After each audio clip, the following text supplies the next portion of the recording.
faire aussi pourquoi?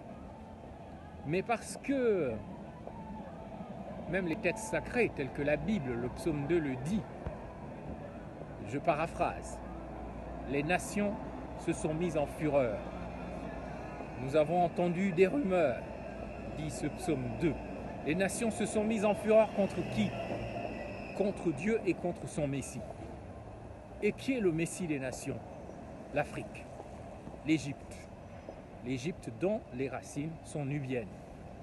L'Égypte qui a démontré que l'Afrique a toujours eu une écriture, une avance, une connaissance des mystères et de la science qui doit faire du continent africain et des Africains quelque part la plateforme, la matrice de l'humanité, afin que ce continent se développe enfin, parce qu'il est le continent de la connaissance des mystères et de la science.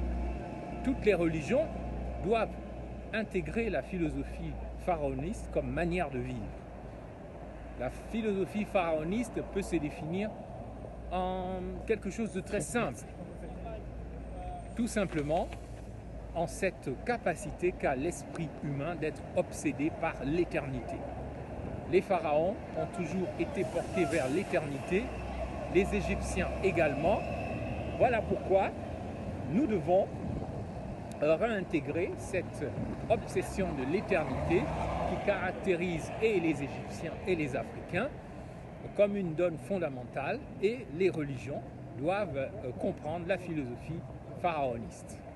C'est un devoir, c'est une nécessité si nous voulons assurer à nos enfants un avenir plus serein que cette malédiction qui fait qu'on se moque des Africains alors qu'il s'agit d'une grande civilisation. Donc, je conclus en disant, les catholiques doivent remettre en cause la malédiction de l'Afrique par le Vatican. Ce qui ne signifie pas que nous rompons avec le Vatican ou le catholicisme, mais cela signifie tout simplement que nous nous positionnons en exigence. Le Vatican ne peut pas demander pardon au monde entier pour ses erreurs, sauf à l'Afrique. Et c'est nécessaire de le faire. En tout cas, ce sera une partie de notre combat à l'avenir. Lorsque le Gabon changera, ce pays sera à la pointe de la revendication théologico-politique d'effacer, de déchirer la bulle papale Romanus Pontifex qui est encore exposée au Portugal. C'est bien parce que le pape a donné l'autorisation aux Portugais de réduire les Africains à la servitude perpétuelle que la grande conquête maritime des Portugais a pu commencer. Et c'est comme ça que nous nous sommes retrouvés à être appelés des Gabonais, des Camerounais, ce qui veut dire écrevisses, les Camerounais. Les Gabonais, bien sûr, c'est un nom très portugais, l'Angola, le Mozambique. Nous devons changer les choses et revendiquer notre mémoire et notre identité. Pour ma part, j'ai renoncé à mon prénom colonial, je l'assume, et je crois sincèrement que tout le monde doit se positionner sur cette dynamique qui est de renoncer aux effets pervers de la bulle Romanus Pontifex.